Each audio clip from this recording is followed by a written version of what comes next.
This teenager was enduring a pain as if he had been thrown into the void. He had to crawl with his bare hands through a pipe heated by fire. His two female companions screamed from inside the cave, begging him to turn back, but he never looked back, not even for a second. He pushed forward with everything he had, crawling toward the other end of the pipe. In the U.S. state of Pennsylvania, there's a drainage pipe that runs beneath Interstate 79. The pipe is about 0.4 meters in diameter and 46 meters long. On Sunday, July 9th, 1967, this pipe became a deadly trap. 3 teenagers paid the ultimate price, and they learned too late that entering a cave without experience can be fatal. Jenny Keel was 16 years old. Charles Richter was also 16. Nancy Vidul Karka was 17. On that summer Sunday, the 3 decided to explore Carnegie Cave. None of them had real caving experience. Only Keel had visited caves a few times before, but that was nowhere near enough. Still, they were young. The cave was right in front of them, and the desire for adventure burned inside them.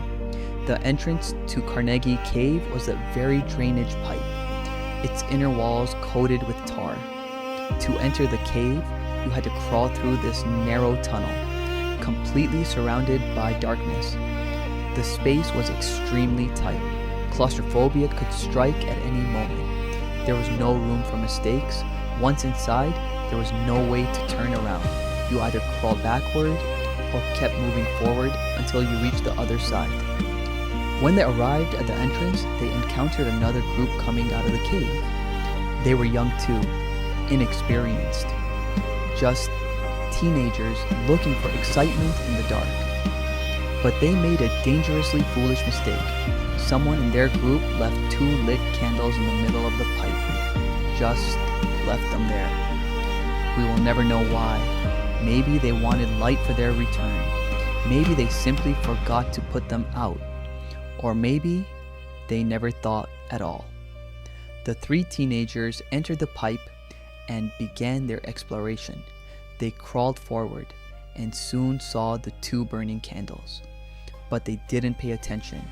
They kept going, passing right beside them in the darkness. They never touched the candles. They simply moved past them, focused only on reaching the cave. But during that moment, one small mistake happened. As they squeezed through the tight space, someone accidentally kicked a candle. At the same time, a boot brushed against the tar-coated wall. Inside that enclosed space, this tiny error went completely unnoticed. They successfully reached the cave and entered its main chamber. For about 15 minutes, they explored. They admired formations shaped over thousands of years. They felt the strange beauty of the underground world. Total darkness surrounded them, so dense it felt almost tangible. And there was a silence, found only deep beneath the earth. Then, they decided to head back. That's when they smelled smoke. As they approached the pipe, their only way out, what they saw froze their hearts instantly. A wall of fire filled the tunnel. The tar coating the pipe had ignited. It didn't matter how it started anymore. The pipe was now an inferno. The 3 teenagers were trapped. The fire spread fast and violently.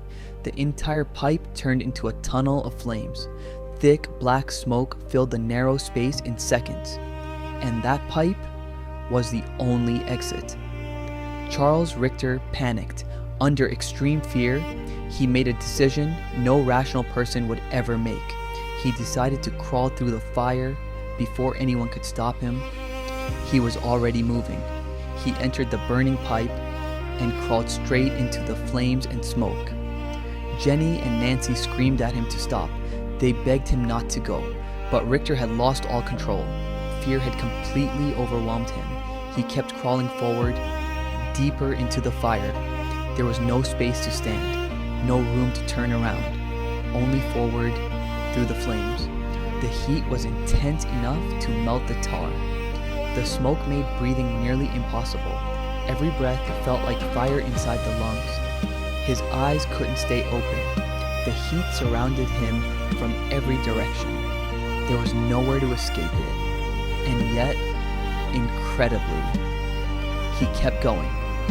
Outside the cave, a nearby resident noticed something was wrong. Thick black smoke was pouring out of the pipe. Then suddenly, a figure emerged from the smoke. It was Charles Richter. He crawled out and collapsed to the ground. His clothes were still burning. Police and firefighters arrived quickly. They extinguished the flames on his body and rushed him to the hospital. He was still alive, still conscious, but his injuries were catastrophic. Inside the cave, the two girls understood one thing clearly. They could not follow him. They knew if they tried, they would die. So they made the only choice they had. They retreated deeper into the cave and waited for rescue. For 3 long hours, they sat in complete darkness, waiting for the fire to burn out. Eventually, the flames died. Rescue teams entered the cave and found them alive, shaken, but alive. Charles Richter was not as fortunate. He suffered severe burns across most of his body. For 3 days, he fought for his life, but the damage was too great. 3 days after crawling through the tunnel of fire, he died from his injuries. The fact that he made it out at all was already a miracle. After the tragedy, people asked the same question. How could this happen? The answer is a chain of mistakes. Inexperienced teenagers entered a dangerous cave. Others left open flames in a confined, flammable space. There was no supervision, no safety plan, no understanding of the risks. If even one experienced adult had been there, he would have been stopped. Someone would have calmed him down, explained that waiting was the only safe option, but there was no one. Only 3 terrified teenagers forced to make a life or death decision. In extreme panic, the human brain cannot think rationally. The instinct is simple: escape at any cost, even if that cost is death. If he had waited, he would have survived. This tragedy was not caused by fire alone. It was a result of a series of mistakes that ultimately cost a life.